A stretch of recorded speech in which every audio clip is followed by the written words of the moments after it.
नई सरकार का जो पहला कैबिनेट हुआ है उसमें जो कुछ निर्णय महत्वपूर्ण लिए गए हैं, मैं उसके बारे में संक्षेप में आप सभी को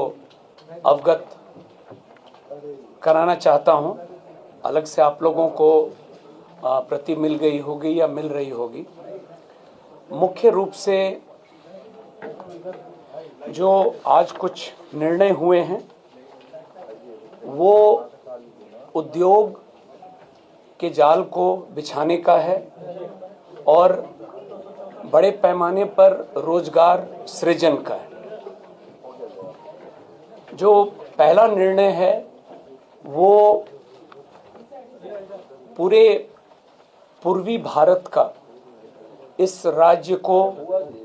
न्यू टेक हब के रूप में विकसित करना है और इस उद्देश्य से defence corridor, semiconductor park, global capability centres, mega tech city, fintech city, ये जो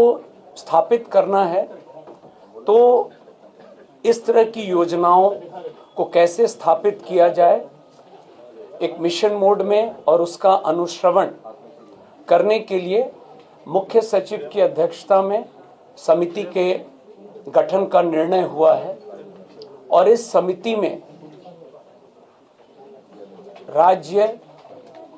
देश के स्तर पर और अंतर्राष्ट्रीय स्तर पर वैसे परामर्शी, वैसे लोग जो इन क्षेत्रों में काम बहुत अच्छा किए हैं, उनको भी समिति का सदस्य बनाया जाएगा और एक निश्चित समय सीमा अंतर्गत 6 माह के अंदर में यह रिपोर्ट प्राप्त करके और फिर काम को प्रारंभ किया जाएगा। जो दूसरा एजेंडा है वो बिहार को एक न्यू एज इकोनॉमी के अंतर्गत वैश्विक बैक एंड हब और ग्लोबल वर्क प्लेस को अगले 5 साल में करने के लिए, जैसा मैंने शुरू में कहा, पूरे स्टेट में, हर जिले में इस काम को कैसे अचीव किया जाए, इसके लिए भी पुनः एक समिति का गठन की स्वीकृति दी गई है और इसमें भी पुनः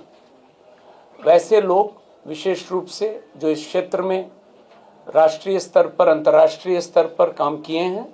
उनको समिति का सदस्य बनाया जाएगा और यह प्रतिवेदन भी हम लोग कोशिश करेंगे कि कम से कम समय में प्राप्त करके उसके आलोक में अगले 5 साल में इन क्षेत्रों में काम कैसे होगा। बिहार के अगला एजेंडा है, बिहार के ऐसे कई प्रतिभाशाली युवा हैं, आप लोग भी बहुत नाम जानते हैं, और इनके द्वारा जो स्टार्टअप्स के काम किए गए हैं वो सिर्फ राज्य के अंदर नहीं है, देश और अंतर्राष्ट्रीय स्तर पर भी हमारे बिहार के लोगों ने बहुत बढ़िया काम किया है। तो अगला एजेंडा है, इन लोगों की मदद हम लोग लेंगे और जो समिति का गठन किया जा रहा है उसमें ये लोग भी रहेंगे और इन लोगों से अनुरोध किया जाएगा कि इनके जो एक्सपीरियंस हैं उसका लाभ हम लोग भी लें और यह लक्ष्य है कि बिहार के बाहर जो लोग इन क्षेत्रों में काम कर रहे हैं उनको बिहार के अंदर में लाया जाए ताकि रोजगार के अवसर और बढ़ें। तो आप लगातार देख रहे होंगे आज जो महत्वपूर्ण निर्णय उद्योग के प्रक्षेत्र में लिए गए हैं, मकसद स्पष्ट है कि उद्योग के क्षेत्र में तेजी से काम होगा ताकि रोजगार के अवसर लोगों को मिलेंगे। और अगला निर्णय है आर्टिफिशियल इंटेलिजेंस को मिशन मोड में काम करने के लिए ये भी एक निर्णय हुआ है, समिति का गठन किया गया है और एआई के क्षेत्र में इसका लाभ विभिन्न विभागों में कैसे लिया जाए, चाहे वो हमारे सरकारी कर्मचारी हों, पदाधिकारी हों या बिहार के लोग हों, सबके लिए इसको कैसे फैसिलिटेट किया जाए। तो इस समिति की भी स्थापना आज कैबिनेट ने स्वीकृति दी है और इसमें भी जो बेस्ट ब्रेन्स हैं, जो कंपनीज हैं, प्राइवेट प्लेयर्स हैं, उनको भी कोऑप्ट किया जाएगा ताकि बिहार आर्टिफिशियल इंटेलिजेंस मिशन की स्थापना हम लोग कर सकें। एक अन्य महत्वपूर्ण एजेंडा जो आज पारित किया गया है कैबिनेट के द्वारा, वो नगर विकास से संबंधित है और पटना समेत जो हमारे कुल 9 प्रमंडलीय मुख्यालय शहर हैं, प्रथम चरण में इनके अलावा सोनपुर और सीतामढ़ी में, जहां पर माता सीता के मंदिर का निर्माण का काम चल रहा है, वहां पर भी हम लोग सीतापुरम शहर को बसाने के लिए और 9 प्रमंडलीय मुख्यालय और सोनपुर, कुल 11 शहरों में प्रथम चरण में हम लोग इसको कैसे करेंगे और क्या मोडस होगा, ये नगर विकास विभाग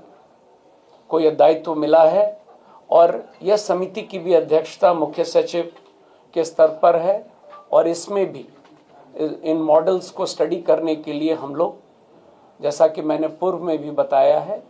जो लोग इस फील्ड में हैं उन लोगों को हम लोग कोऑप्ट करेंगे समिति में, ताकि नए तरीके से नए टाउनशिप्स का निर्माण बिहार में हो और ओवरऑल जो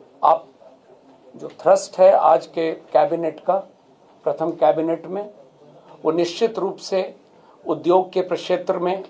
तेजी से काम करना है और उसी कड़ी में जो आज अंतिम एजेंडा, वो आप अवगत हैं, बिहार में 9 चीनी मिल बंद पड़े हैं और 25 चीनी मिल को खोलने की बात हुई है नए। तो इस पर भी काम करने के लिए मुख्य सचिव की अध्यक्षता में एक समिति के गठन की स्वीकृति मिली है और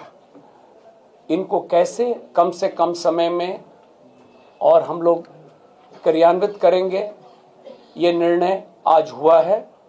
तो कुल मिला जुलाकर ये महत्वपूर्ण आज निर्णय कैबिनेट के द्वारा हुआ है और गोल बहुत स्पष्ट है कि उद्योग के क्षेत्र में और रोजगार के अवसर को तेजी से हम लोगों को